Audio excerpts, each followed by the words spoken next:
Bueno, primero, gracias a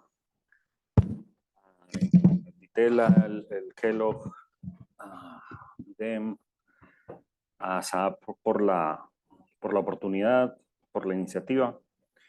Yo quiero presentar una síntesis de un trabajo que he estado haciendo y que pretende hacer una comparación que puede a primera vista ser un poco anacrónica o en todo caso poco sincrónica, porque como sabemos el informe Sábato o la Comisión de la Verdad cumple, cumple ya casi justamente 40 años. Pero casi 40 años después, justamente, ha aparecido un informe de otra Comisión de la Verdad de Colombia, país del que soy oriundo, y me pareció interesante ver como el tránsito que hay entre una y otra, es decir, comparar ese primer informe, que fue un poco el informe fundacional, el que abrió ciertos elementos eh, eh, simbólicos, muy representativos de las políticas de la memoria en América Latina, y la última versión, que ha sido la versión de un informe muchísimo más extenso. El informe de la Comisión de la Verdad de Colombia tiene 14 volúmenes.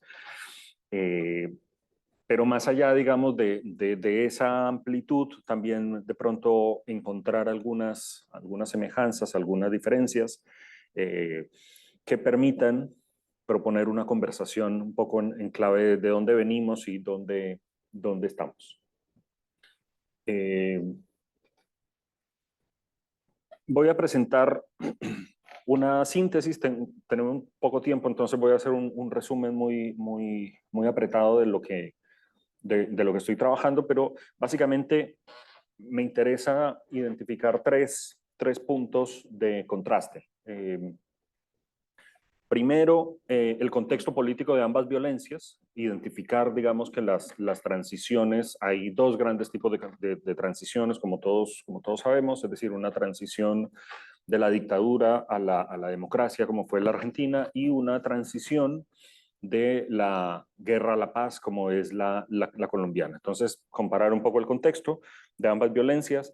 En un segundo punto, la caracterización de las víctimas y los victimarios, que de alguna manera es el centro gravitacional sobre el que gira todo informe de una Comisión de la Verdad, y finalmente el relato ético o moral de lo ocurrido, es decir, esa pretensión que tienen las comisiones de la verdad de generar un relato, una narrativa común que a la sociedad no solo la conmueva, sino que la lleve finalmente, como decía el informe, como se titulaba justamente el informe de la CONADEP, a decir nunca más. Entonces, sobre esos tres elementos, me interesa mostrar que en última instancia, en esos tres elementos están en juego esas tensiones trágicas, para decirlo en términos de Isaiah Berlin, esas tensiones trágicas entre el derecho y la política, lógicas jurídicas, lógicas políticas, entre la justicia como valor, como principio político, y la paz, y básicamente, en el fondo, como esa tensión entre el pasado y el futuro. Ahora bien, esta es una comparación, se puede decir a la tabla, eh, y también se hay forma de que pinchemos eso. Esta es una comparación dentro de los elementos que se pueden identificar. Como saben, la Comisión CONADEP, la Comisión Nacional sobre Desaparición de Personas, la Comisión de Colombia, surge tras el acuerdo de paz entre la guerrilla de las FARC y el gobierno colombiano en el 2016, y la comisión finalmente sesiona entre el 2018 y su informe final se presenta a finales del 2022, justo por esta época, hace un año. Y ahí empiezan, hasta ahí las semejanzas, y ahí empiezan las diferencias. Primero, el periodo de estudio de la CONADEP fue del 76 al 84, es un periodo acotado. El periodo de estudio de la Comisión de Colombia es un periodo muy amplio, es de 1958 al 2016. Hay acá además una particularidad que es importante advertir, y es la transición colombiana es una transición inconclusa, porque si bien la guerrilla de las FARC era la guerrilla más representativa, digamos, dentro del universo de las violencias insurgentes, y se había desmovilizado y por eso se da esa negociación, finalmente hay otra serie de grupos que mantuvieron las armas y especialmente, digamos, la otra gran guerrilla o antigua, digamos, el Ejército de Liberación Nacional, el ELN, siguen armas. Y paradójicamente, tras la firma del acuerdo de paz entre el gobierno y las FARC, se ha fortalecido. Entonces, digamos que es una transición con un cierto interrogante, porque lo es en el sentido que buscó ser como un acuerdo de paz con una de las últimas grandes, con la expresión más fuerte de las guerrillas, pero al mismo tiempo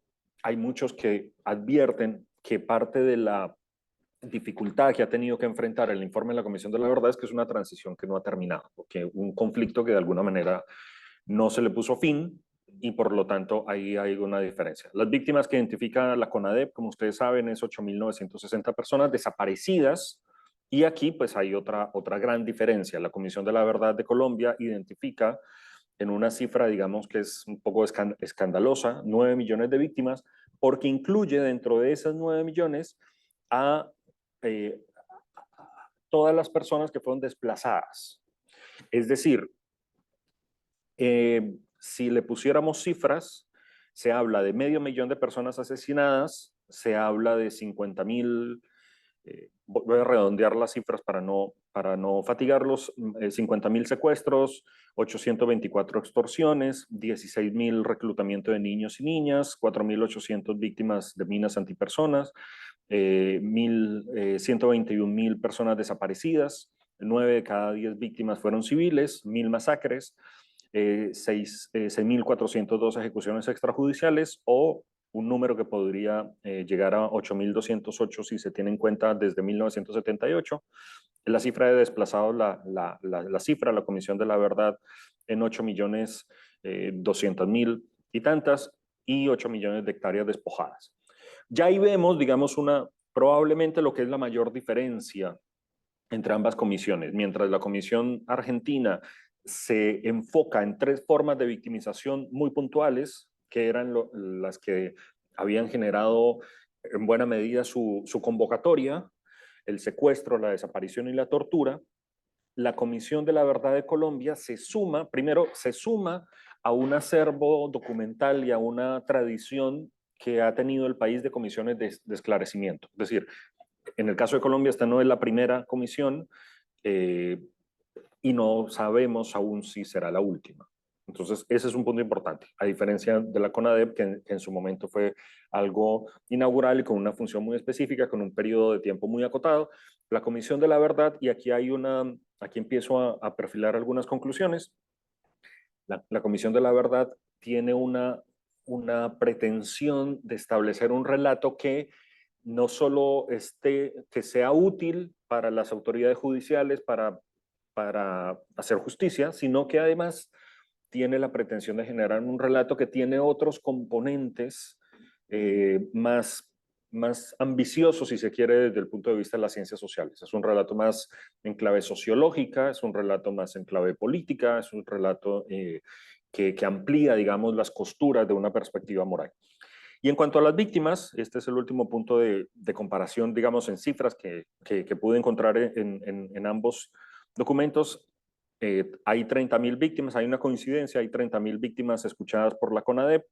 Eh, la Comisión de Colombia escuchó a 14.000 víctimas, pero 30.000 también fueron las personas que participaron de una serie de eventos que hizo la Comisión de la Verdad. Es decir, no solo tiene en cuenta la Comisión de la Verdad la escucha, sino también una serie de eventos que hizo de socialización, de reconocimiento por todo el país. Bien, voy a pasar a las 3 conclusiones para dejar tiempo para la conversación.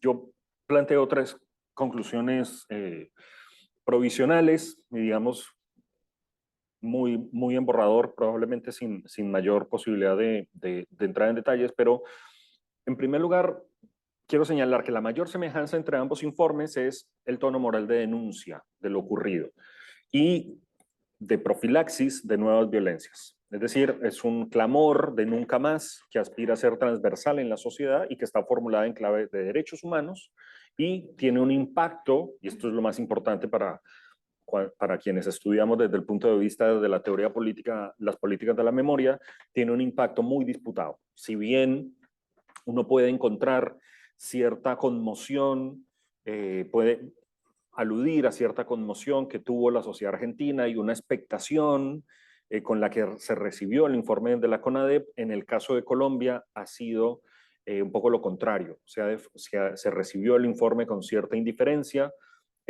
sí disputado, pero sobre todo por algunos actores políticos, pero en última instancia tuvo un impacto muy diferente que el que se pudo identificar en la Argentina en 1984, 1985 y en años sucesivos. Entre otras cosas porque además el Nunca Más se convirtió en un bestseller y bueno, un informe de 14 tomos, de miles de páginas, es imposible que pueda convertirse en bestseller y casi que está destinado a ser un insumo básicamente para los investigadores y para quienes se ocupan de temas más puntuales. Ahora bien, pero en ambos casos ha sido ha tenido un impacto disputado, curiosamente, no solo en un primer momento, sino como lo saben ustedes bien acá, incluso con los años. Es probable que con el informe de la Comisión de la Verdad pase algo parecido. Sobre todo hay un elemento que ha generado mucha conmoción en ciertas élites y es todo el esclarecimiento sobre el fenómeno de las víctimas de los llamados falsos positivos o las ejecuciones extrajudiciales, pero paradójicamente no ha sido la Comisión de la Verdad la que lo ha develado, sino una de las instituciones creadas tras el Acuerdo de Paz, que es la Jurisdicción Especial para la Paz. Es una institución, son unos tribunales de justicia transicional que están planeados para existir durante por lo menos un par de décadas y más bien ha sido lo que ha ocurrido en el ámbito de la JEP, de lo que se llama la JEP, lo que ha generado cierta conmoción que uno podría analogar a lo que generó el Nunca Más, pero con otra dimensión, o sea, en una dimensión mucho más pequeña, sobre todo porque, claro, cuando hay un conflicto tan largo, hay un cierto acostumbramiento en la sociedad y por lo tanto estos cierres simbólicos que representaron las comisiones de la verdad no tienen el efecto de decir, bueno, aquí nunca más. Bien, un segundo punto es que hay un tránsito de un propósito, como se puede intuir, hay de un esclarecimiento que está históricamente acotado a uno que es excesivamente amplio, de un conjunto de crímenes contra los derechos humanos a uno muy extenso. La sola extensión del informe de la Comisión de la Verdad de Colombia de las violaciones al derecho, a los derechos humanos y al derecho internacional humanitario, esa sola expresión podría ser, esa sola extensión podría ser equivalente, no podría ser, no, es equivalente al informe Sabato, para que se hagan una idea, digamos, de cómo hay una extensión del conjunto de delitos estudiados al último informe. De un informe breve y escueto, escrito desde una matriz jurídica, a uno más amplio y voluminoso y escrito desde una matriz sociológica y política. Y finalmente, la tercera conclusión es esa ampliación de propósitos desde el informe de la CONADEP al informe de la CEP refleja un tránsito, en mi opinión, hacia una mayor entidad de las comisiones de la verdad como instituciones y al mismo tiempo sus mayores pretensiones de incidencia política. Es decir, hemos pasado de unas instituciones complementarias, extrajudiciales, que pretendían llenar un vacío, a una comisión extensa desde todo punto de vista, con una mayor entidad, con un mayor protagonismo político, al menos por su entidad, más allá de la relevancia que tuviera durante la elaboración del informe o no. Y por lo tanto, lo que uno puede establecer ahí es la consolidación de las comisiones de la verdad como actores políticos dentro del sistema democrático de sociedades que están en un proceso de transición. Ello, sin embargo, paradójicamente, no asegura un mayor éxito en sus propósitos. Y quiero terminar con esto. Y es una paradoja, y es que en la medida que hay un conflicto que aún no ha tenido cierre, que el informe se suma a un acervo documental sobre ese conflicto armado, y que además aventura hipótesis interpretativas, algunas de ellas muy discutibles, otras que no tenían el suficiente sustento, justamente porque se sitúan más en una dimensión más de discusión, de elaboración, más que de hallazgo. En esa medida se diluye justamente ese propósito principal, que es el de generar un consenso ético en contra de la violencia. Es decir, esa pretensión fundamental de las comisiones de la verdad de generar un relato que a la sociedad la conmueva y que le explique lo que pasó, con estos tres elementos que señalo, es decir, un conflicto que no ha tenido cierre, con esa perspectiva más amplia epistémicamente y con esa mayor entidad política, que por lo tanto la mete, digamos, en la discusión partidista o partisana en sentido más amplio, conspiran contra esa pretensión fundamental de la Comisión de la Verdad como una institución orientada a generar o a promover un consenso moral en contra de una violencia ocurrida. Por lo tanto, mi conclusión es, a veces, menos es más. Gracias. Muchas gracias, Iván. Ahora entonces vamos a pasar a la presentación de Federica Blanco y Belén Sousa de la Universidad de República en Uruguay, que está titulada entre signos de interrogación, terrorismo de Estado o guerrilla, un análisis de las concepciones de los partidos políticos uruguayos en torno al pasado reciente. ¿Cómo? Sí, Perdón.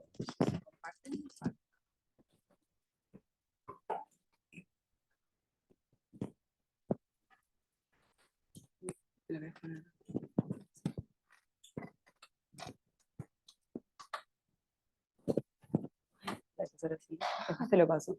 Bien, nosotras, nada, con Federica venimos de la UDELAR y lo que hicimos en realidad para este proyecto es tomar un proyecto de ley, en su momento, que era en realidad es una ley ya aprobada, que propone a fines del año pasado Cabildo Abierto, que es un partido allá más de derecha radical, y que es apoyado por dos partidos de centro derecha, que es el Partido Nacional y el Partido Colorado, que son partidos tradicionales.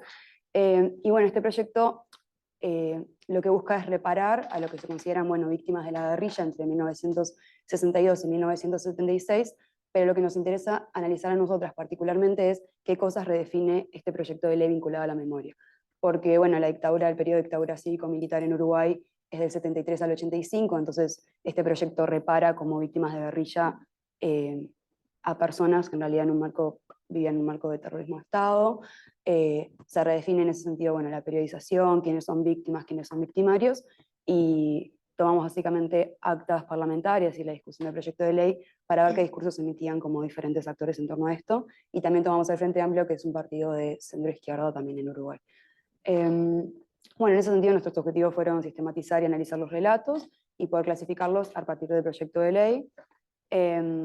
Nuestra pregunta es qué narrativas construyen los partidos políticos uruguayos en torno al pasado reciente a partir de la discusión parlamentaria del proyecto de ley Reparación a las Víctimas de la Guerrilla, y básicamente lo que hicimos fue un enfoque cualitativo, análisis de discusiones parlamentarias, complementado con análisis de prensa de la mañana, que todavía está en construcción en realidad porque es un proyecto que está como pasando en este momento, y capaz que ahí va.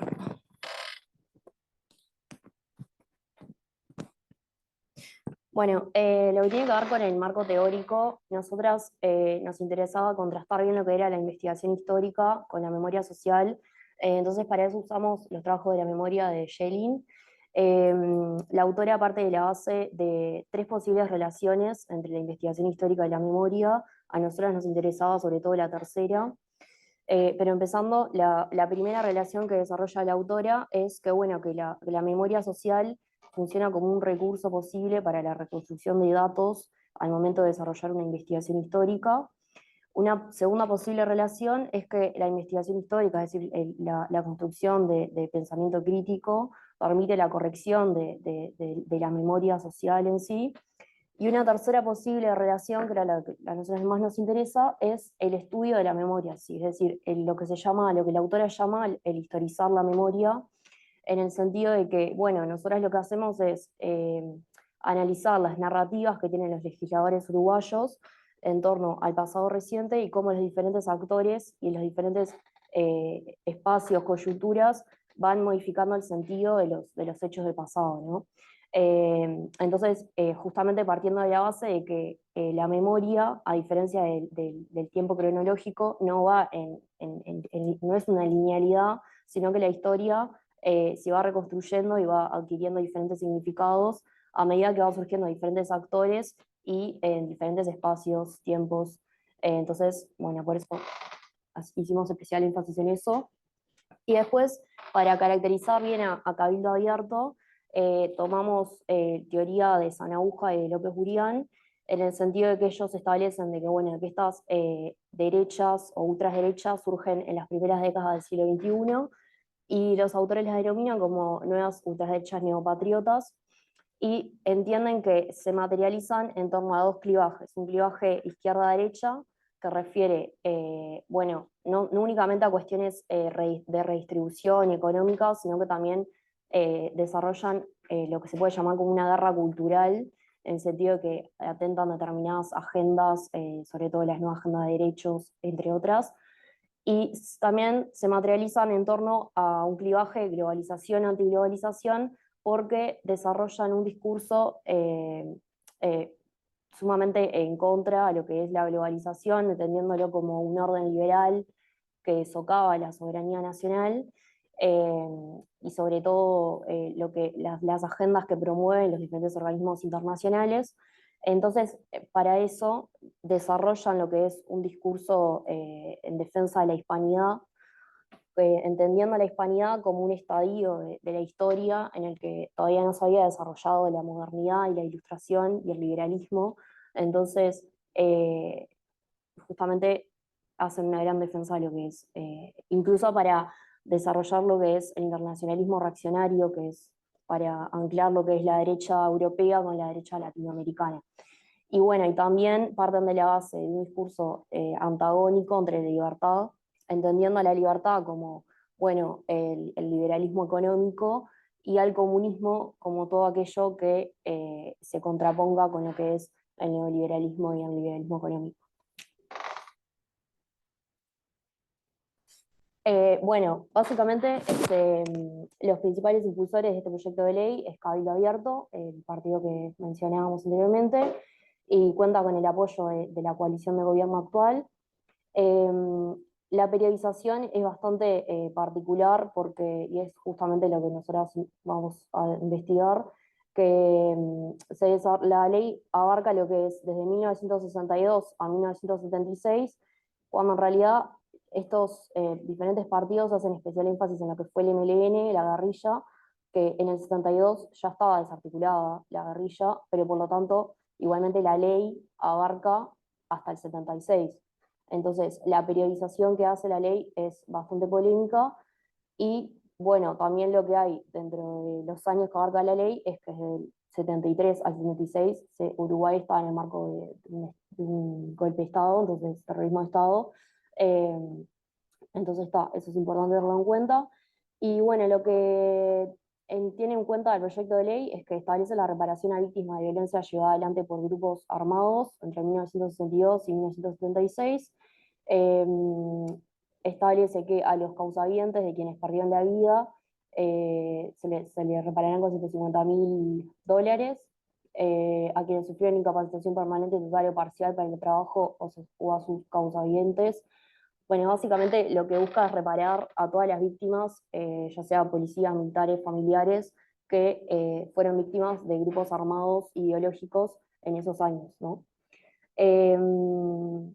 Y bueno, también lo que establece es que se reconocerá a las víctimas de las acciones violentas de los grupos referidos a su condición de tales y se dispondrá la construcción de monumentos que conserven su memoria. Una cosa, perdón, y agregar el problema con y por qué mencionamos cuánto es la indemnización económica, es porque es una de las cosas que surge en la discusión parlamentaria, que a las víctimas del terrorismo de Estado se las indemniza en unidades indexadas, pero en este momento son $70.000, entonces bueno, está esta indemnización como que duplica eso. Para el análisis lo que hicimos fue... ¿Sí? Bien. Ah, excelente, bien. Bueno, lo que hicimos para el análisis, yo prefiero ese porque me molesta escucharme, perdón. Bueno. Lo que hicimos para el análisis fue agrupar a los partidos en tres grupos, uno que es el Partido Nacional y el Partido Colorado, porque tienen como un discurso muy similar y bastante cohesivo entre sí, después el Frente Amplio y después Cabildo Abierto. Voy rápido así nos da el tiempo. Respecto al Partido Nacional y el Partido Colorado, tienen un discurso cohesivo en ambas cámaras, tienen muchos elementos y mencionan muchas veces el tema de la necesidad de reconciliación y pacificación nacional, de dejar el pasado atrás, de que ya Uruguay cumple este año 50 años del golpe, en ese sentido. Está este tema de la teoría de los dos demonios, como todas las víctimas son iguales, deben ser reparadas de la misma forma, como nunca más terrorismo de ninguna forma, nunca más terrorismo de Estado, pero nunca más terrorismo, y ese tipo de elementos más vinculados a la teoría de los dos demonios, y esta sensación como de que hubo una guerra de ambas partes. Bueno, se le da escasa relevancia al asunto de la periodización nueva que establece la ley, consideran que es un asunto administrativo, y en general eso, todos piensan lo mismo, excepto por un diputado del Partido Nacional, que es Gonzalo Mujica.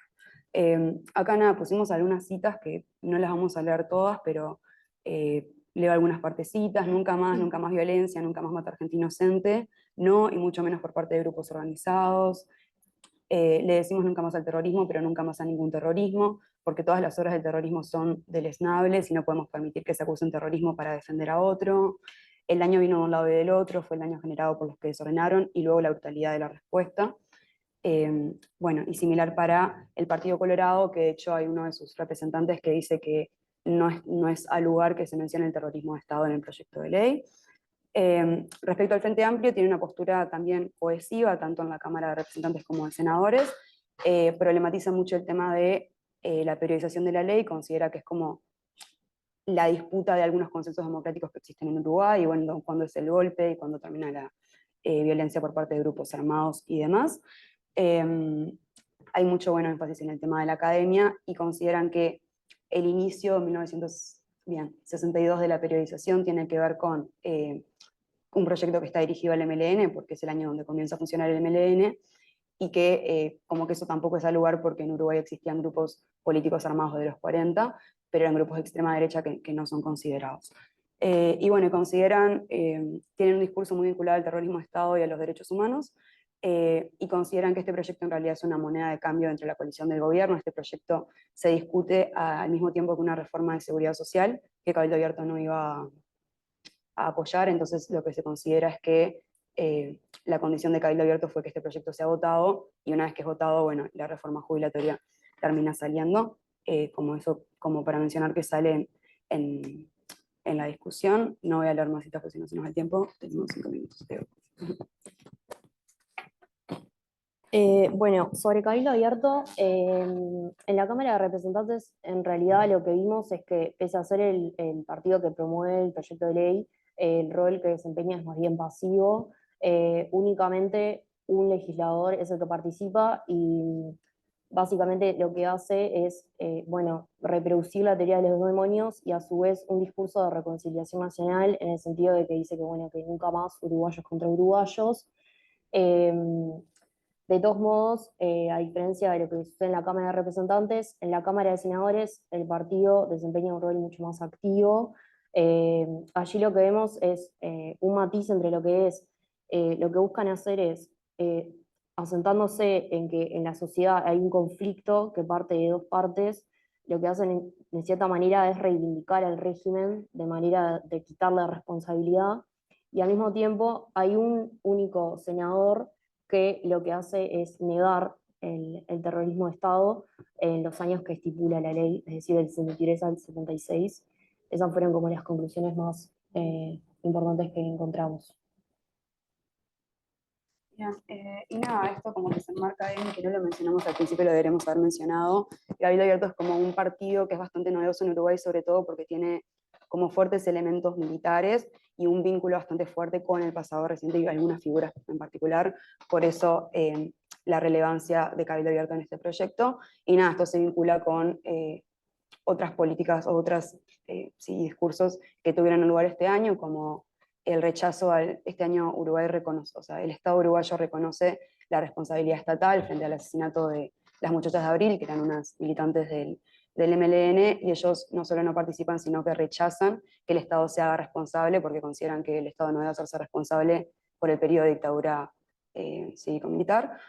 Y bueno, también tienen un proyecto de prisión domiciliaria para mayores de 65 años que involucra a una cárcel que es la de Domingo Arena, donde están como las personas vinculadas a la dictadura cívico-militar, los militares del Bueno, algunos periodo. aspectos en común que encontramos es que eh, ambos, tanto la coalición, el oficialismo como el Frente Amplio, para justificar sus argumentos, refieren a algunas figuras históricas. El Frente Amplio, por ejemplo, refiere a figuras históricas del Partido Nacional y del Partido Colorado, como es Wilson Ferreira, Jorge Valle y Aparicio Saravia, mientras que los partidos del oficialismo refieren a Tabaré Vázquez, a Aníbal Astori, a Susana Garruti y a Ezio Tourné, que fueron figuras que en años anteriores Tabaré Vázquez llevó a cabo un proyecto similar al actual, que se llamaba la Ley de Amnistía.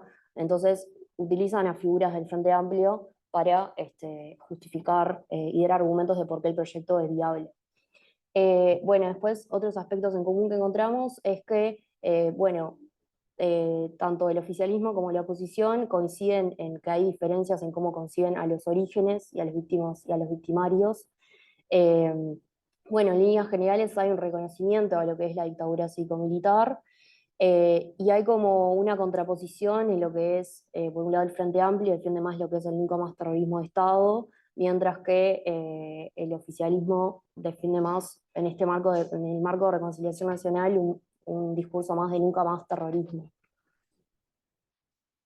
Capaz esto para tenernos el tiempo, solo leemos la caracterización. Bien, capaz que solo leemos la caracterización, no tenemos consideraciones, ¿verdad? Vale. Bien. Nada, en resumen, para pasar un poco en limpio, ahí va, gracias. Como síntesis de clasificación de posturas que sigue estando en construcción, consideramos que el Frente Amplio tiene un discurso muy vinculado a la ONU y muy vinculado a los derechos humanos y claramente en contra del terrorismo de Estado, y hablan del terrorismo de Estado, es el único partido casi que lo mencione y con esa fuerza. Después el Partido Nacional y el Partido Colorado tienen un discurso mucho más vinculado a eso, a la reconciliación nacional y a la necesidad como de dejar esto en el pasado, y que toda violencia es necesaria rechazarla y que todas las víctimas tienen que ser reparadas. Y eso, teoría de los dos demonios, como más simplificando. Y por último, Cabildo Abierto es bastante particular porque no es un discurso negacionista en sí, consideramos que es como más teoría de los dos demonios, pero que incorpora aspectos negacionistas o incluso momentos, y por parte de algunas figuras de Cabildo Abierto, de justificación del régimen militar. Así que eso, a quienes eso consideran víctimas. Y eso. Consideraciones finales y yo. Bueno, para terminar, bueno, como decíamos, los partidos tradicionales, el Partido Nacional y el Partido Colorado, apuestan más a un discurso de pacificación y reconciliación nacional basado en lo que es la teoría de los dos demonios. El Frente Amplio desarrolla un discurso de mayor condena a lo que es el terrorismo de Estado y entiende que, bueno, que la violencia ejercida por grupos privados tiene una menor jerarquía que lo que es la violencia ejercida por el propio Estado. Y bueno, Cabildo Abierto desarrolla un discurso híbrido entre lo que es, en el marco de la teoría de los demonios, una justificación al régimen, y por otra parte también con algunos tintes negacionistas. Bueno, tendríamos que profundizar más en el análisis de Cabildo Abierto para llegar a conclusiones más certeras, pero básicamente sería por ahí. Y bueno, Cabildo Abierto y el Frente Amplio hacen un mayor énfasis en lo que es las políticas del pasado reciente. Y como vimos en la Cámara de Senadores, hay un discurso más radical de lo que es cabildo abierto. Eso es todo básicamente por ahora. Sí.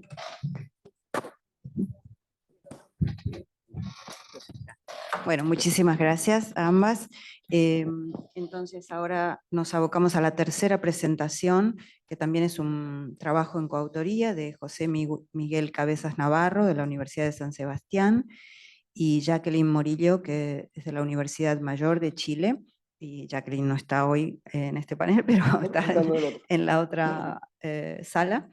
Y entonces vamos a escucharlo, José Miguel, sobre esto que ellos titulan Ciudadanos críticos en América Latina, los largos efectos de los quiebres democráticos y autoritarios.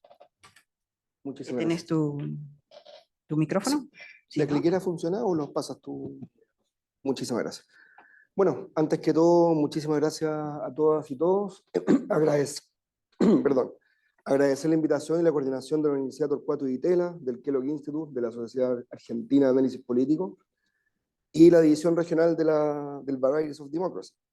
También agradezco la oportunidad de estar con Ana, con Belén, con Federica y con Iván compartiendo el panel.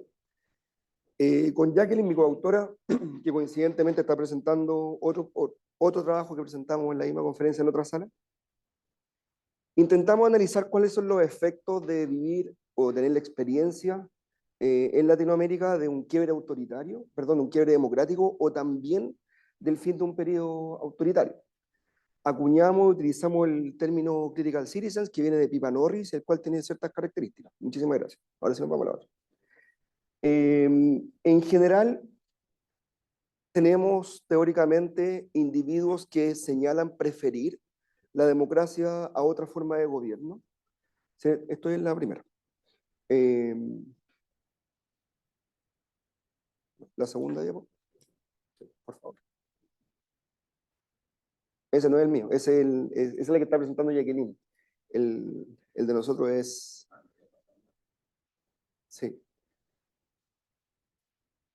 El mío es Cabezas y Morillo.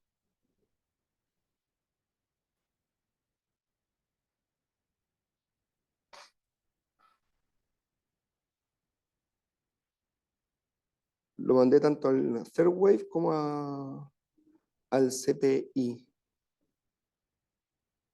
Por favor. Bueno, pero la discusión teórica, primero que todo, es identificar a estos ciudadanos, estos individuos que señalan preferir la democracia a otra forma de gobierno, pero a la vez están disconformes e insatisfechos con el efecto que está traído a sus vidas. Y eso es lo que Pipa Norris lo llama ciudadanos críticos, ¿no? Y en base, esa es, creo, ¿sí, no? Sí, muchísimas gracias.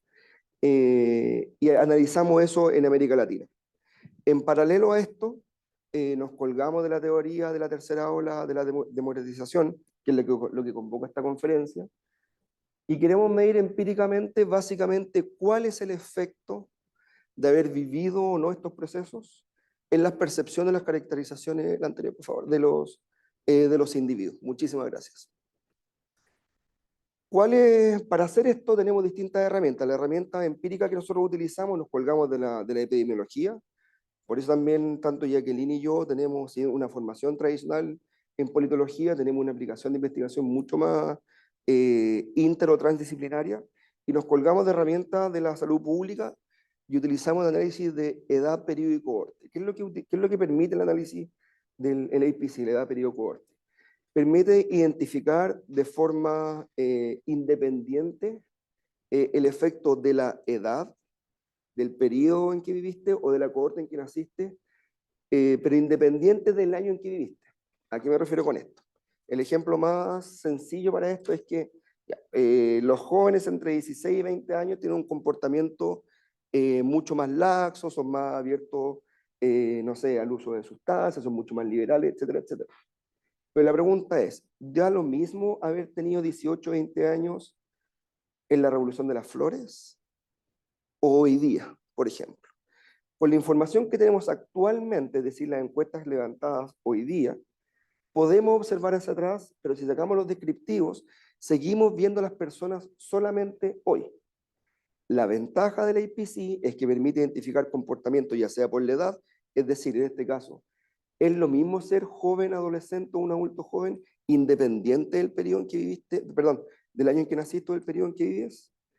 La generación que nació en los 80, independiente de esa edad, ¿tuvo algún desempeño, alguna performance, algunas preferencias distintas al resto? ¿O quienes vivimos hoy en día, en el 2023, independiente de nuestra edad, tenemos alguna preferencia o comportamiento que nos distinga de quienes vivieron, o quienes contestaron estas encuestas, por así decirlo, en el 2010, en el 2000, en el 1990, etcétera, etcétera? Entonces el IPC permite identificar el efecto independiente de todo lo demás para la edad, para el periodo y el corte. Porque ¿cuál es nuestro pool? Que quienes vivieron efectivamente los periodos de quiebres democráticos marcaron o tienen un efecto determinado, no puedo usar la palabra porque estamos utilizando información nada más que observacional, pero si es que existe alguna asociación entre haber vivido, tenido la experiencia del quiebro autoritario y tus preferencias o posiciones políticas. Y ahí es donde se encuentran estas dos teorías. Por favor. Ahora, para hacer esto, estamos utilizando los datos de BIDEM. Nos estamos enfocando en lo que nosotros llamamos el ABC, nada más que por un tema de escala, el ABC, que es Argentina, Brasil y Chile. Y los datos son básicamente la variable dependiente, en este caso ya es la construcción de ciudadanos críticos, que es la mezcla entre dos respuestas a los individuos.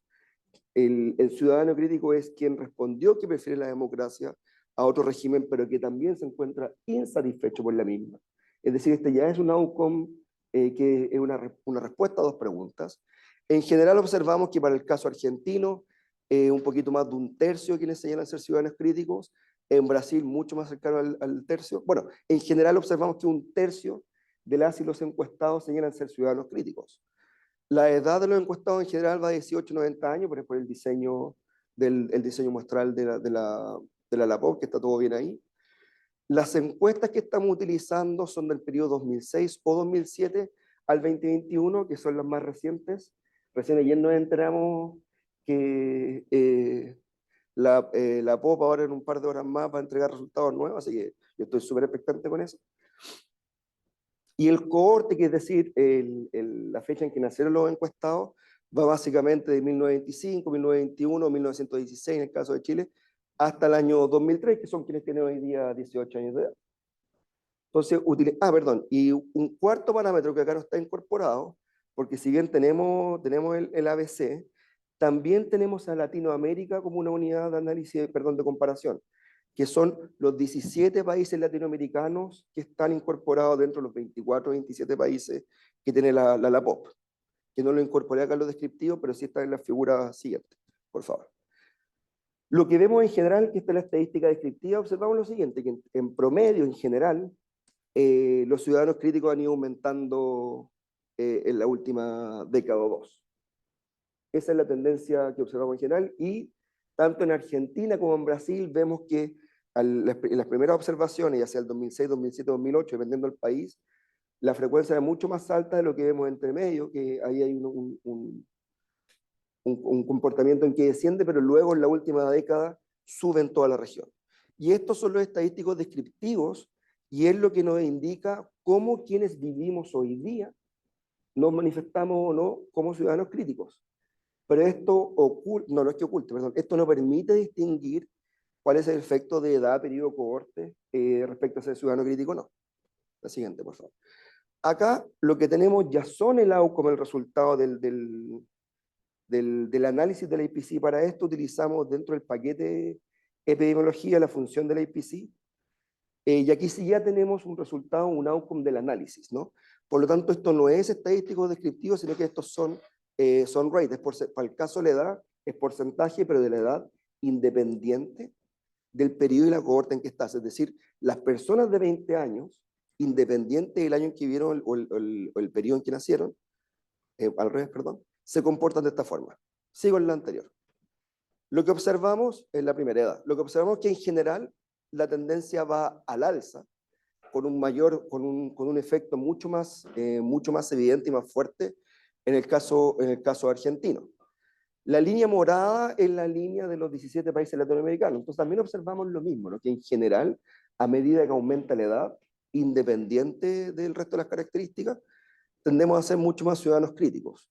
Sin embargo, la línea celeste o calipso, que representa el caso chileno, tiene un comportamiento que se desvía del resto, ¿no? Las personas de mayor edad tienden a no ser tan críticas con respecto a las mismas personas, perdón, a las personas encuestadas, en este caso en Chile, independiente de su edad. La siguiente, por favor. Respecto al periodo, que esto es básicamente cuando naciste, observamos también una tendencia similar, entre comillas, ¿no?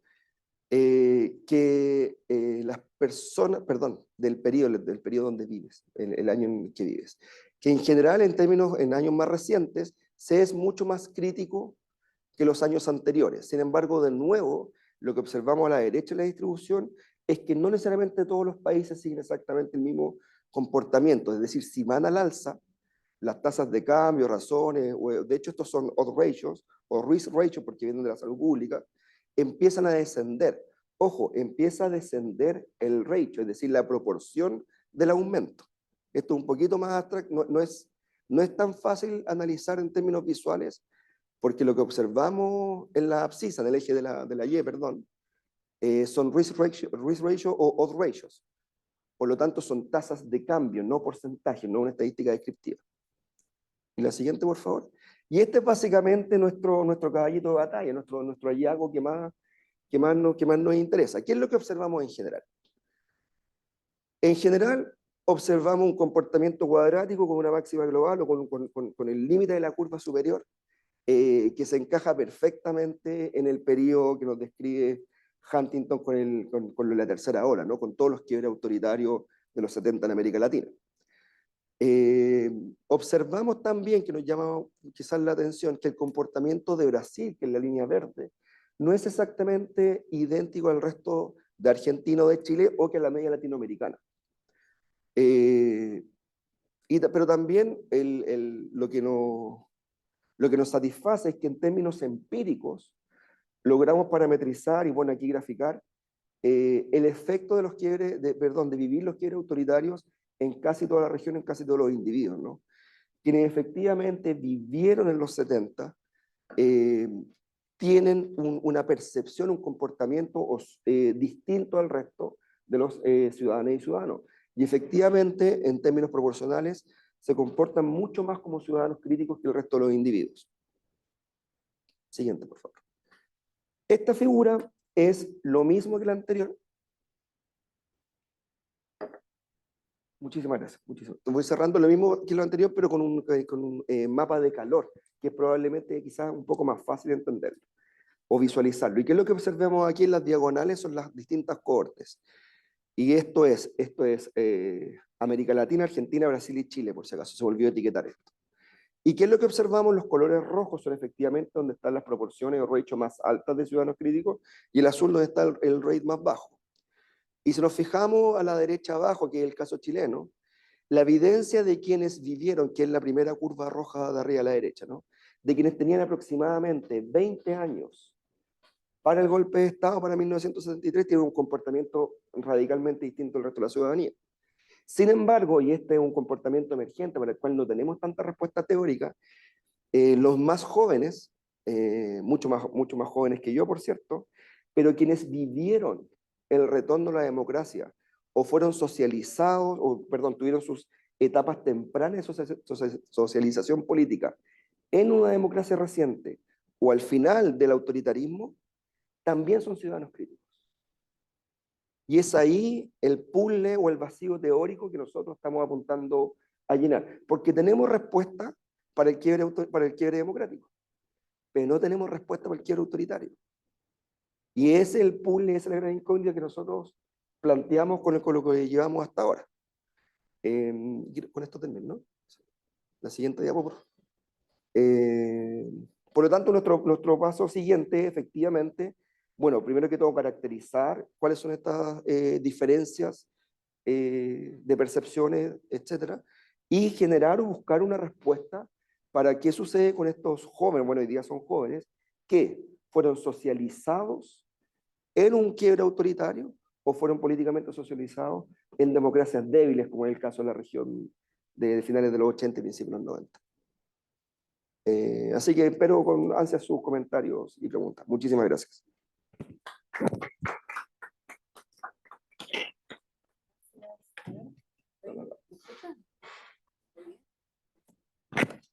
Hola, Ahí sí, sí. ya está. Muchas gracias, José Miguel, y a todos. Voy a tomar, como nos pidieron, unos pequeños comentarios, voy a tomar unos minutos y después abrimos a las preguntas que tengan los que están aquí, los que están online y eso. Bueno, ha sido muy fructífero para mí que me pidieran esto porque he aprendido mucho de de estas presentaciones, ahora más al escucharlos que al leerlos.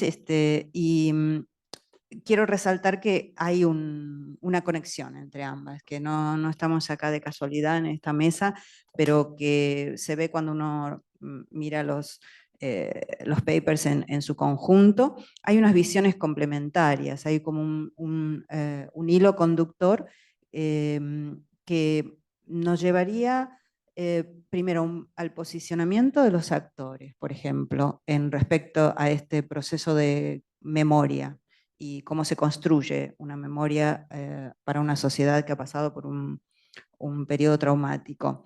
Y luego hay un énfasis en todos, aunque sea implícito, en el tema de proceso y en la temporalidad. Esto los vincula a todos, aunque ellos no lo sabían al momento de escribirlo. Hay una temporalidad que en algunos es identificada como no solo como dinámica, sino como compleja también. El caso uruguayo, las autoras lo remarcan. Y además son complementarios en el sentido de que nos han ofrecido análisis muy diferentes, con metodologías diferentes, con casos de estudio obviamente diferentes también, pero todos ellos aún desde distintos niveles de análisis, unos más en lo individual, otros en las instituciones, otros en un nivel comparativo, todos nos llevan a ver procesos conflictivos, básicamente, que están que atienden a esa dimensión de la tercera ola que nos ocupa en la conferencia. Y por lo tanto, todos ellos indirectamente se dedican al tema democracia de un modo u otro, ¿no? Entonces, los comentarios que hago para cada uno de los papers, quiero que los entiendan como preguntas, más que nada para generar la discusión que veo que es posible, ¿no? Entre ustedes y para estimular la conversación. Y además quizás para clarificar un poco también, porque puede ser que haya cosas que se me escapan, yo no trabajo sobre este tema, así que les pido disculpas de antemano. Sigo el mismo orden entonces y tengo el trabajo de Iván Garzón primero. Me resultó sumamente interesante la comparación, conozco menos del caso colombiano, pero me parece que amplía nuestro conocimiento de lo que estas comisiones de verdad han estado haciendo. Me parece que está quizás más sesgado hacia Colombia, porque siempre nos pasa, ¿no? El caso que más conocemos está como un poquito desbalanceado el paper, pero igual es muy rico en información y en comparación. Yo te impulsaría a pensar más la pregunta que tiene que ver con tu conclusión número 3, ¿no? Que tiene que ver eh, con qué funciones cumplen estas comisiones. Y me llamó mucho la atención que en la colombiana hay incluso unas recomendaciones de políticas, hay todo un análisis sociológico y demás, como lo has dicho en la presentación. Es decir, va mucho más allá de la documentación del proceso y demás, va a un análisis, crear un relato que ya viene organizado alrededor de ciertos ejes y demás. Entonces, a mí me parece que ahí tenés un punto, no sé si es el más importante para vos, pero me pareció que es una sugerencia quizás, que podría convertir al paper en algo más contundente. Podría darte un argumento central para poder usar el resto de la evidencia para justificarlo, digamos, para sustentarlo. Porque el paper se lee muy bien y demás, pero es muy informativo, pero es más informativo que quizás analítico. Yo me preguntaba, no siendo del campo, ¿a qué literatura le estás hablando? ¿A quiénes? ¿Y qué querés reclamar?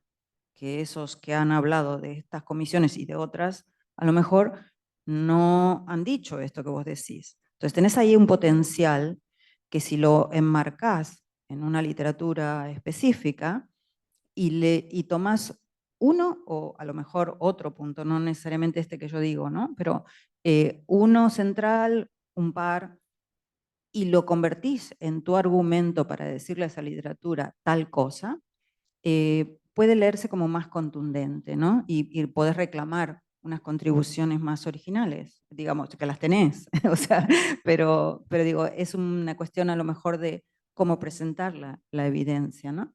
Entonces ahí, y después también podría ser, si uno pensara cuáles temas importantes que también se vinculan con los otros papers, es este de la transversalidad, ¿no? Del mensaje que lo he visto poco. Yo no recuerdo que la CONADEP hiciera un hincapié en eso, pero sí que la discusión política era en Argentina una discusión de que, bueno, esto había sido un enfrentamiento de élites o algo así, ¿no? Entonces que había ahí un tema que trabajar. Quizás ese puede ser otro punto, no sé, pero bueno, lo dejo como preguntas. A lo mejor vos me podés decir que es otro el argumento. Bueno, paso entonces al segundo y eh, creo que las autoras acá, Belén y Federica, nos traen una serie de categorías que sirven mucho para este tema, como decía al principio, lo de la temporalidad compleja, la subjetividad selectiva que usan los actores para crear este relato, me parece también muy importante, y el dinamismo del proceso de memoria, que también lo vimos con el paper anterior, porque estamos comparando periodos muy diferentes. Sugerencias o cosas que pensaba, quizás valdría poner a Yelin en diálogo con otros autores que han tratado estos temas a nivel regional, que han hecho contribuciones importantes. Me parece que está perfecto, totalmente apropiado que usen su marco, pero quizás como no es la única, valdría la pena ayudarse o respaldarse quizás más balanceadamente en otros también. Y, no sé si planean publicarlo o no, pero toda la primera parte de ciencias sociales, de los métodos y demás, quizás les quita mucho espacio al paper y esas reflexiones podrían estar mucho más sintéticas, podrían enfocarse más a dónde se ubica Uruguay directamente, que lo tienen ahí en una sección secundaria, pero o sea, que como que hay que pasar muchas hojas hasta que llegamos ahí. Podrían ir más de lleno a su caso con las consideraciones que ustedes consideren, pero que pueden ser más resumidas. Ahora, las preguntas que yo tengo tienen que ver con primero un punto que mencionaron, que es esto claramente, lo que encontraron que Cabildo Abierto, a pesar de que promueve esta revisión, no se involucra en el debate, ¿no? Eso es muy llamativo y no sé si tienen, aunque sea algunas hipótesis acerca de por qué, cuál es la estrategia de Cabildo Abierto detrás de esto. Se me ocurrió pensar que ahí podrían a lo mejor elaborar algo acerca de los partidos mismos y sus constituencies, ¿no? El tema de identidad partidaria, porque si no recuerdo mal, hay miembros de Frente Amplio que forman parte de Cabildo Abierto, ¿no es cierto? Bueno, luego me lo dicen, no sé, pero digo, hemos hablado mucho de esto de identidades partidarias muy fluidas en los últimos años en América Latina. Y el Frente Amplio, que estuvo tantos años en el gobierno, también se discutió mucho cómo fue cambiando su relación con la sociedad y con sus propias bases, ¿no? Entonces, a lo mejor, para explicar este punto que surge como como uno de los más interesantes, podrían ver algo por el lado de dinámicas de partidos, ¿no? Y bases o seguidores. Y la otra pregunta es, ¿podemos ampliar la comparación acá o no? Porque, como dijimos, el panel nos propone un poco de comparaciones y a mí el discurso me recordó lo que estábamos escuchando estas últimas semanas en la nueva fuerza política que tenemos en Argentina, en La Libertad Avanza, donde hay gente como la vicepresidenta electa que también propone, que viene de una familia militar y que propone una revisión de lo que pasó aquí, ¿no? Lo propone en términos bastante controvertidos y está causando unos llamados de atención, ¿no? No sabemos si va a prosperar lo que propone, pero digamos, podemos hablar analíticamente de que hay una difusión de políticas aquí. Estamos frente a un fenómeno que es solamente de Uruguay. ¿Es un caso atípico o podemos hablar de cierta tendencia que puede extenderse? ¿O dónde más hay una revisión de este tipo, ¿no? Es una pregunta que no tengo la respuesta, pero a ver qué piensan ustedes. Y por último, el trabajo de José Miguel y Jacqueline. Muy interesante porque este concepto de critical citizens, ¿no? Para eh, algunos quizás, hablando de edad, algunos que tenemos más edad, venimos hablando de crisis de representación política y demás en América Latina hace décadas, entonces ponerlos en estos términos me pareció muy interesante. En la versión que yo tenía estaba menos desarrollado y por eso te agradezco que nos explicaras un poquito más. Mm, me parece que o te invitaría a expandirte un poquito más en el análisis, porque me pasa una cosa con esto. El objetivo, ustedes dicen en la página 4, es ver cómo estas variables, no, dice, si estas variables afectan las actitudes y las percepciones, ¿no? Y dicen también cómo. Y entonces, luego la metodología, que me parece muy interesante, ahora la entiendo mejor, a mí me dio la impresión de que la metodología te limitaba para responder al cómo y que quedaba un poco como que esa parte no estaba tan desarrollada. ¿Está todo bien con eso? Digamos, todos hacemos este tipo de elecciones metodológicas cuando trabajamos, pero también reconocemos quizás los límites. ¿Qué más necesitamos en este caso para explicar el cómo? Te preguntaría, ¿no? ¿Qué podríamos agregar a esta metodología para tener un análisis? Porque acá también me falta un poco la explicación comparativa. ¿Por qué suben este rate de critical thinkers, critical citizens en un caso y en otro no? No termino de entender si es solo la edad. Y la otra cosa que me causó así un poco de sorpresa es, estamos hablando de quiebres de autoritarismo a democracia, así como quiebres muy tajantes, ¿no? Y de transiciones. Ahora agregaste lo de transiciones que me parece muy, muy interesante cuando lo presentaste. Pero hay un montón de situaciones en América Latina que se dieron después que no fueron quiebres del récord democrático, pero por crisis institucionales, crisis incluso provocadas desde adentro, ¿no? En los Andes tenemos un montón de ejemplos, y en el Cono Sur también. Hubo, bueno, no recuerdo exactamente el número, pero hay estudios sobre estos. Crisis donde se quebraron los gobiernos democráticos, donde los presidentes no terminaron su mandato y demás, y donde hay una inestabilidad que es muy alta y que intuyo nos afecta en las percepciones a quienes tenemos cierta edad nos afecta al momento de votar, nos afecta, esto es una discusión que tenemos en Argentina porque obviamente estamos todos saturados de votar por lo que no nos gusta. Entonces, tendríamos que incorporar a lo mejor una noción de quiebres que a esta altura, digo, que no sea nada más que por golpe, ¿no? Porque ya ahora, por suerte, no son tan comunes los golpes. Entonces, a lo mejor el quiebre o la inestabilidad crónica que hace una mella, y nosotros somos quizás un buen ejemplo, ¿podría explicarnos algo eso? ¿Y cómo se entiende que suba en un país y en otro no?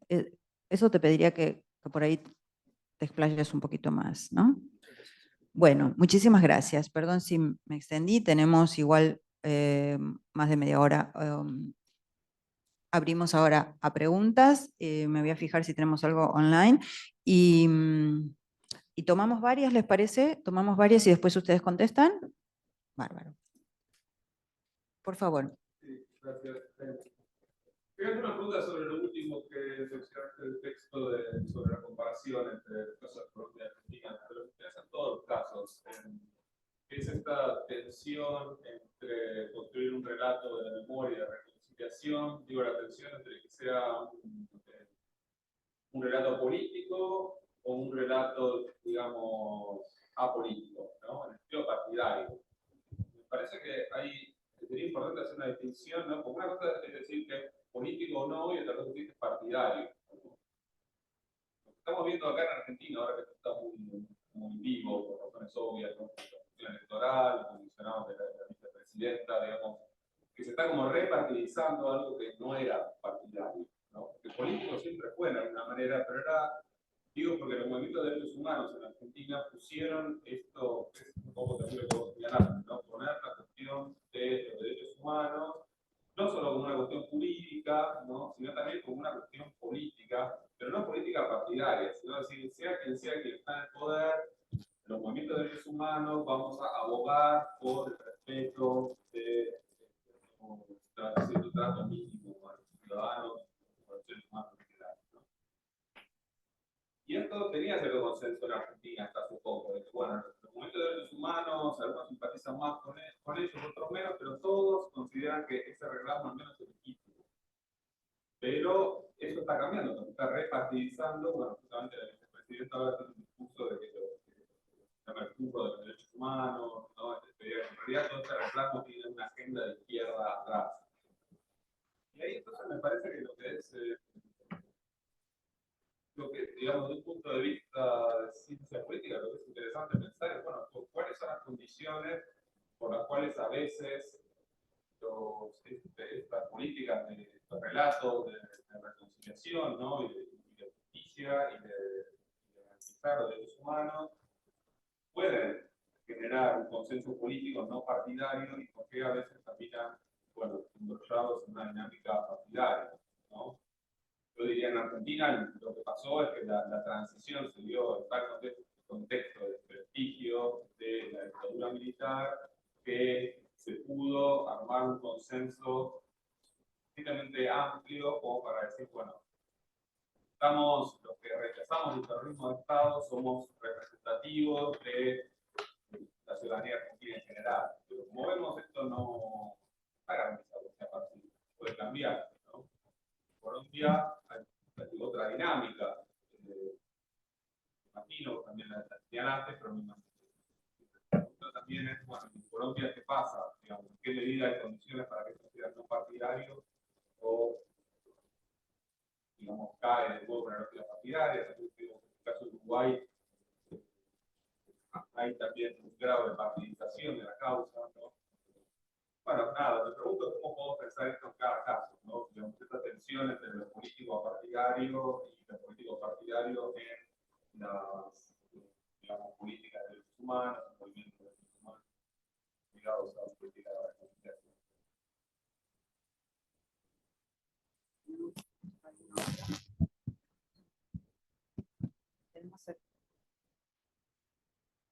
¿Tenemos alguna otra pregunta en el público? Presente. Mientras piensan, voy leyendo la la que apareció online. Hay una pregunta de Sophie, que les agradece por las ponencias súper interesantes. Nos dice que yo también estoy trabajando en las comisiones de verdad en mi dissertation, en mi caso los casos de Argentina y México. Y te quiero preguntar, va Iván, ¿no? Esto, ¿cuáles teorías estás utilizando para abordar el tema? El marco teórico de la justicia transicional, nos pregunta, ¿utilizas otras teorías? Y muchas gracias.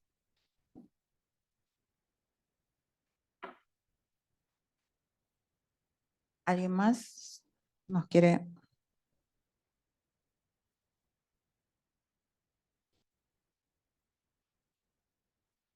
Bueno, piensen mientras le vamos dando la palabra otra vez a los presentadores, así pueden responder o elaborar algo que más quieran. ¿Quieren que hagamos al revés? ¿Vamos de acá para allá? Entonces, para cambiar un poquito. Bueno, Ana, muchísimas gracias por los comentarios, sin duda que van a servir a mejorar el proyecto.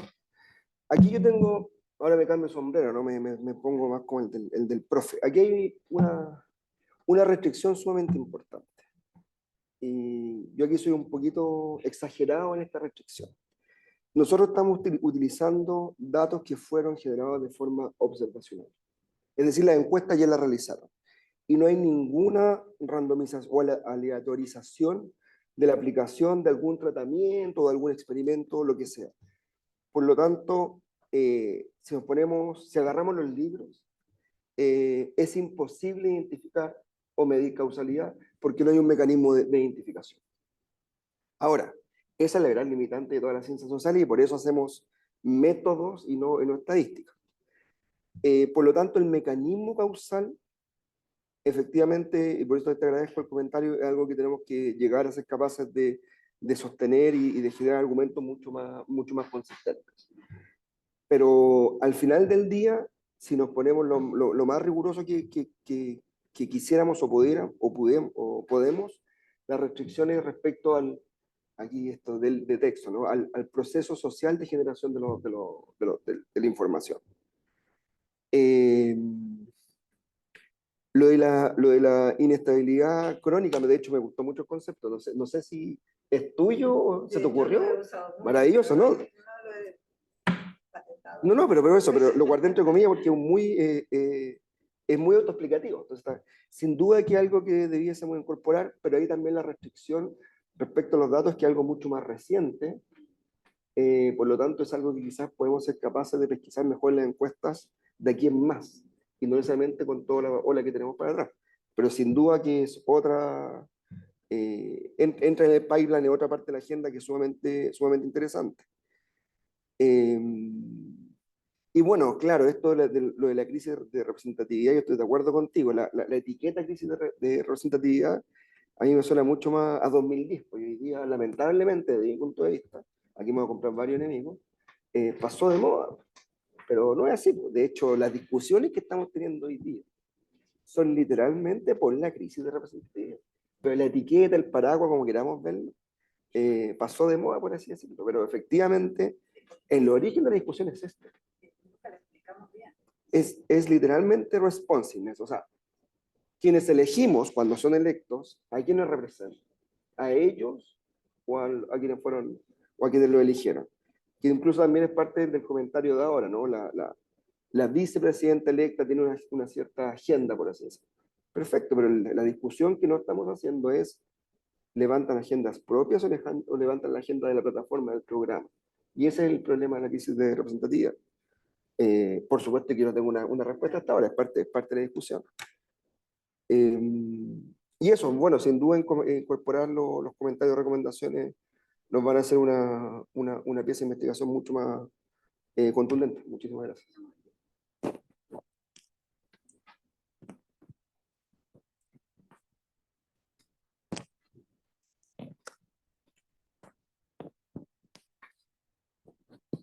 Bueno, en torno a la pregunta que hacías de si es posible encontrar fenómenos similares al Cabildo Abierto, eso tiene un poco que ver con la referencia que nosotros hicimos en el marco teórico de estas ultraderechas neopatriotas que surgen en las primeras décadas del siglo XXI, que sobre todo suelen tener este discurso de negación del terrorismo de Estado, sobre todo en América Latina, porque son derechas que tienen un fuerte componente militar, por ejemplo, como fue con Bolsonaro en Brasil, pero al desarrollarse, al articularse tanto en Latinoamérica como en Europa por ejemplo, también está el caso de Vox, que son bastante críticos con lo que fue el franquismo y sobre todo con la ley de memoria histórica. Entonces, creo que es un fenómeno que se está desarrollando, se empezó a desarrollar en el principio del siglo XXI y que se da de manera internacional, ¿no? Clara, no te preguntaba por la fuerza política, no por lo que llamamos policy diffusion, el hecho de que empiece a cuestionar el relato y que se proponga revisarlo, que se redefinan los términos, quiénes fueron las víctimas, quiénes no fueron y demás. Si es que hay algo que puede estar empujando, ¿no? En todo proceso de policy diffusion hablamos de factores domésticos, de factores internacionales, de algún tipo de mecanismo de transmisión. Y no sé si hay aquí, pero lo hemos usado esto para cuestiones de derechos electorales, para democratización, para muchos fenómenos, digamos, porque es bastante común. Y entonces el surgimiento de estos grupos obviamente puede ser un canal, puede ser un vehículo. Alguien tiene que llevar esas ideas de un lugar al otro. Me pregunto si ahora entre ellos hay un empuje de un proceso que puede ir más allá del nivel nacional. Entonces, enfocaba más a eso, a la difusión de políticas, en este caso revisionistas, si podemos llamarlo, ¿no? Sí, o sea, en realidad no me animo a confirmarte ahora porque tendríamos que seguir con la investigación para poder llegar a poder contestarte, pero me parece que es parte, sí, de un fenómeno transnacional que incorporan estas nuevas derechas, ¿no? Parte de revisión del discurso de lo que fue el terrorismo de Estado, del franquismo en España, creo que es parte del discurso general que incorporan. Ahora, capaz yo respondo la otra.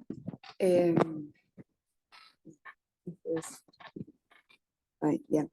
No, respecto al tema de por qué si Cabildo Abierto impulsa esta ley, no parece darle demasiada relevancia en la Cámara de Representantes. De hecho, en un momento se van, tipo casi que no hay quórum. Nosotros nos llama la atención sobre todo en esto de que en el Senado se tiene un papel relevante y en esto de que Cabildo Abierto tiene muchos elementos como componentes militares y como su estructura un poco lo refleja. Es extraño que usualmente tienden a ser muy cohesivos y muy disciplinados. En general los partidos en Uruguay, pero particularmente Cabildo Abierto. Entonces es llamativo como dos hipótesis, pensando un poco ahora y un poco por lo que hemos hablado. Uno es que es un partido muy nuevo, o sea, surge en las elecciones pasadas, surge en 2019, si no estoy mal, se crea ahí. Entonces, el proceso de formar listas fue un proceso muy rápido, o sea, en el Senado hay personas como capaz que con un poco más de trayectoria, pero en la Cámara de Representantes hay personas de diferentes partidos que eran militantes barriales de base, que nunca habían tenido cargos políticos y Cabildo Abierto los llama, los incorpora al equipo y terminan siendo diputados. Entonces puede tener que ver con una pata más formativa, de que tal vez en la Cámara de Representantes no están los mayores cuadros del partido y sí en el Senado, y por eso se da como esa diferencia. Y nada, y otra posibilidad es que como la necesidad de compartir costos sobre esta política pública, que creo que puede ser así, pero también Cabildo Abierto no oculta su postura en torno al pasado reciente, al contrario, es como salen en medios de prensa, en radio y en sus propios periódicos y demás, a explicitar qué es lo que creen y buscan disfrutar activamente de eso. Entonces, como que sería raro, pero esto de intentar repartir costos, pero tal vez es una posibilidad también. Creo que yo te vas más por el lado de la formación de las personas que están hoy en día en diputados por Cabildo Abierto. Y qué tan involucrados están los procesos de decisión y de votación. Y demás. Pero eso, no sé si hay algo más. No.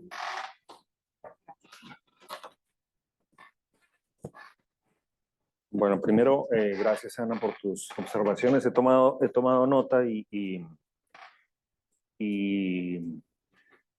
creo que hay una línea de trabajo que me señalas que para mí es muy, muy sugerente. Gracias también a Sophie, me pareció entender, que hizo la pregunta. Yo sí podría decirle que, que, que nos podemos escribir y le puedo compartir algunas cosas. Yo publiqué hace poco un libro que se llama El pasado entrometido, y algunas de estas preguntas son un poco las que yo intento responder ahí. Porque el pasado entrometido tiene un poco esa idea de, bueno, ¿esto por qué vuelve? O sea, como por qué se entromete, que además lo tomo de una canción de Los Rodríguez. Eh, y el subtítulo del libro es la memoria histórica como campo de batalla. Eh, y yo creo que hay varias cosas que podría decir, porque en efecto es un fenómeno que yo he identificado en México, en Chile, en Colombia, en Argentina, en Uruguay.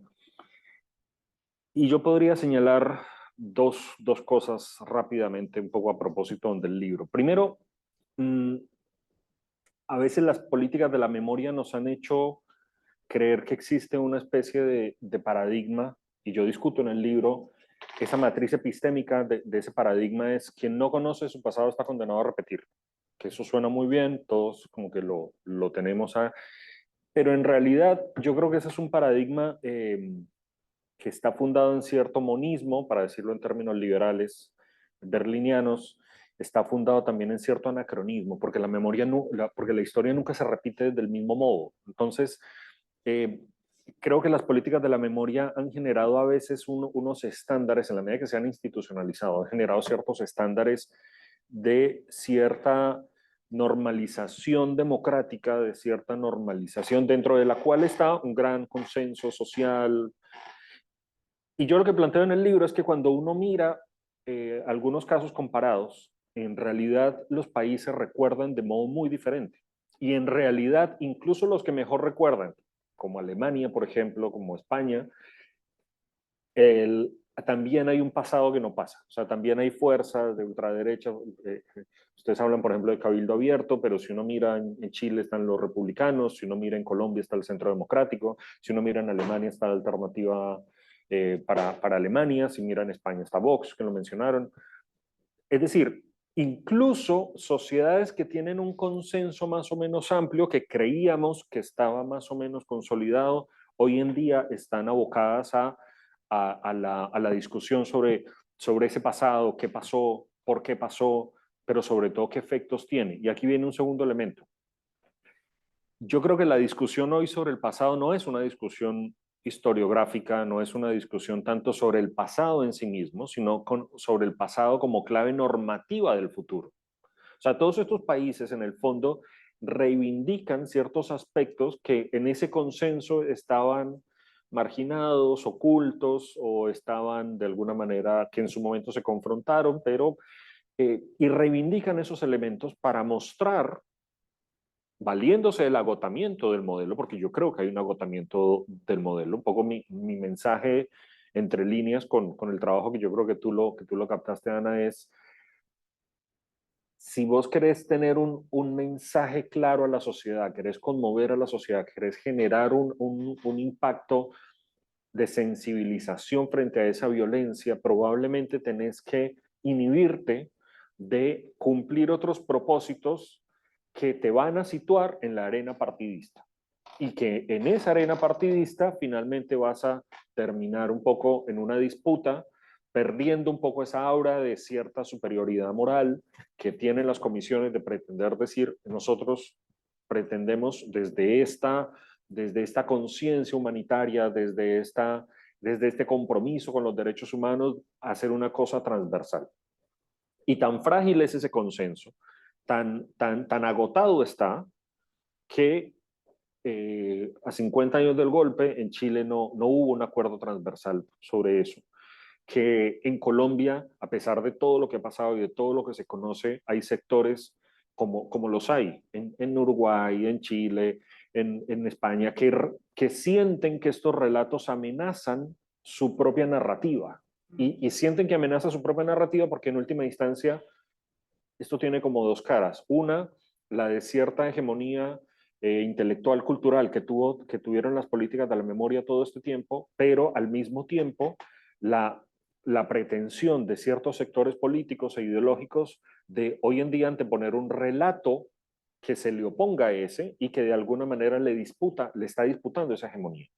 Entonces, yo lo que encuentro es diferentes formas de recordar, que los países de alguna manera siempre afrontan los vestigios de esos relatos y de esas narrativas que siguen siendo profundamente antidemocráticas, pero sobre todo profundamente reivindicativas de una especie de utopía del pasado que se pretende proyectar hacia el futuro y que la discusión en realidad sobre el pasado tiene mucho más de futuro de lo que creemos. Es decir, que en parte esa idea de pasar página, de miremos al futuro, no sé qué, esconde revela cierta verdad de mostrar que en última instancia la memoria por la memoria tiene sentido solamente en la medida que nos proyecta hacia el futuro, no solo como mero ejercicio, digamos, historiográfico o como mero ejercicio de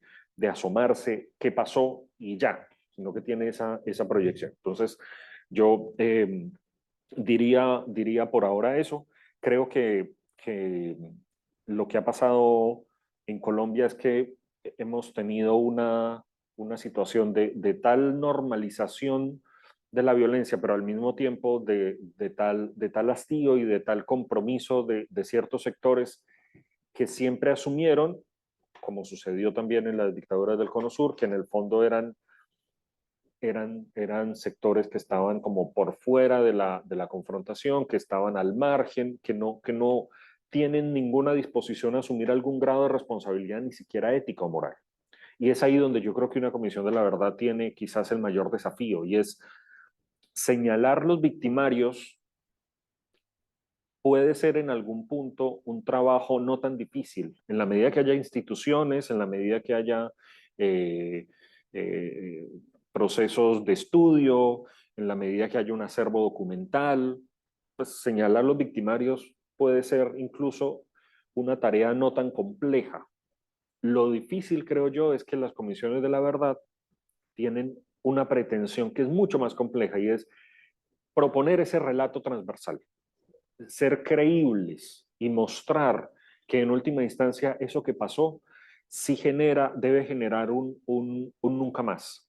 Y eso creo que es lo más difícil y lo más complejo, porque en última instancia sitúa la discusión en un plano ético, moral, político, como bien dices, pero que está en el límite de lo que puede ser partidista, de lo que se puede considerar partisano. Y cuando se borra esa frontera, yo creo que ahí es cuando las comisiones corren el riesgo no solo de partidizarse o de generar un discurso que pueda ser funcional a ciertos actores y no a otros, sino en última instancia volverse irrelevantes.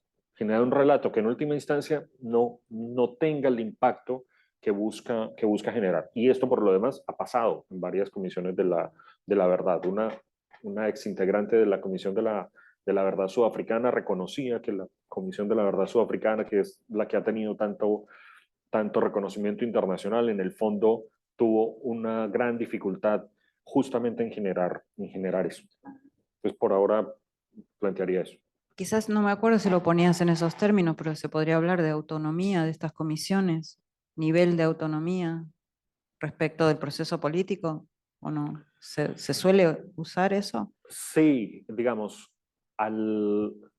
siempre han tenido, yo tengo por ahí un trabajo en el que exploro cuál es el concepto de la verdad que se han planteado las distintas comisiones. Y creo que parte, además del problema, insisto, es probablemente por mi sesgo teórico-político, pero parte del problema de estas discusiones a veces es epistémico, es que se plantean unas pretensiones demasiado ambiciosas. Entonces, yo identifiqué, por ejemplo, 4 tipos de verdad en las comisiones de la verdad.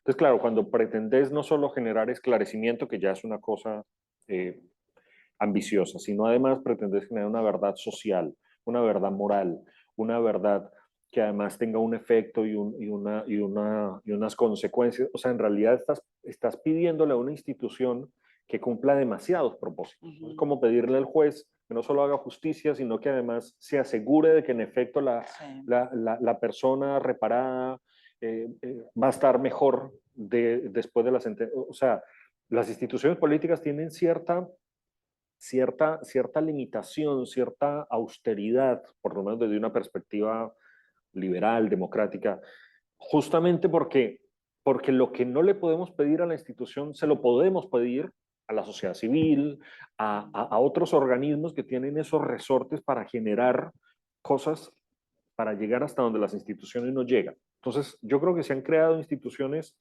que tienen muchas pretensiones y que en esas pretensiones es inevitable que de alguna manera se queden un poco a medio camino, y lo que tú dices es cierto. Por ejemplo, lo que más discusión generó en Colombia, además, digamos, de cierta lectura partisana de la cual acusó y de la cual hizo a su vez una lectura un sector de la derecha en Colombia, fue justamente el tema de las recomendaciones, porque el tema de las recomendaciones darían casi que para una propuesta de gobierno. Entonces, tiene una comisión de la verdad la legitimidad, el conocimiento, la experticia para hacer algo así.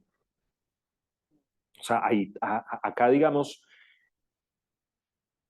yo me dedico a la teoría normativa, entonces todos estos aspectos éticos, morales me interesan mucho, pero también creo que a veces se abusa de esa perspectiva. Es decir, una cosa es pretender generar un relato moral, otra cosa es reconocer que en algunos casos no está la evidencia suficiente para hacerlo. Por ejemplo, cuando se habla de 9 millones de víctimas en Colombia, eso pone a Colombia como un país incluso muchísimo más violento que todos los africanos.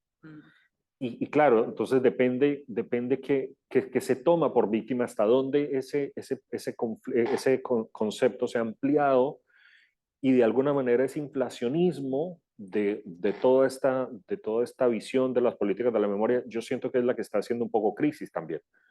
Y creo que no vamos a salir de esa crisis si no hay un reconocimiento también de quienes tienen incidencia en estos temas, por reconocer que hay una crisis y que por lo tanto el problema no es solamente que haya discursos reivindicatorios de la derecha, ciertas lecturas parciales, sino reconocer que habiendo los elementos para generar unos consensos, unos acuerdos transversales, tampoco se aprovechó eso del modo como para que eso fuera posible.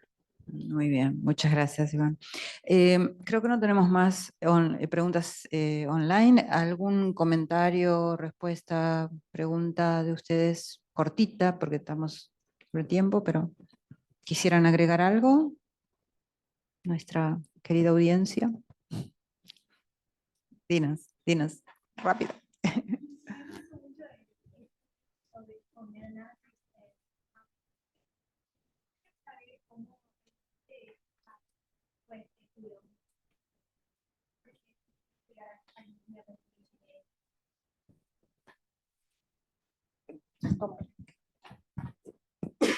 Bueno, muchas gracias.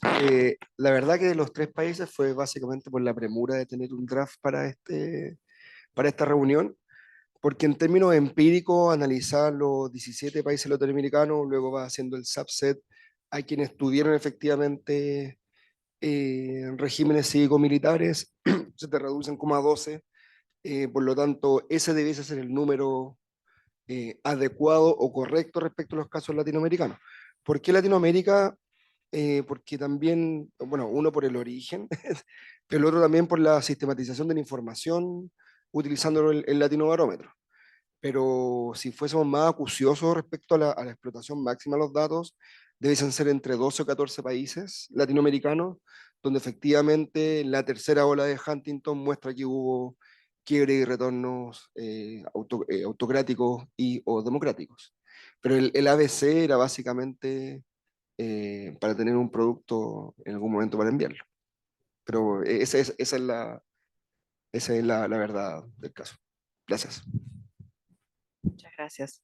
Bueno, les quiero agradecer a todos, a los que nos han acompañado, a los panelistas por tan enriquecedora conversación, a los que están online también, a nuestro asistente Tomás, que nos ha ayudado con la parte digital.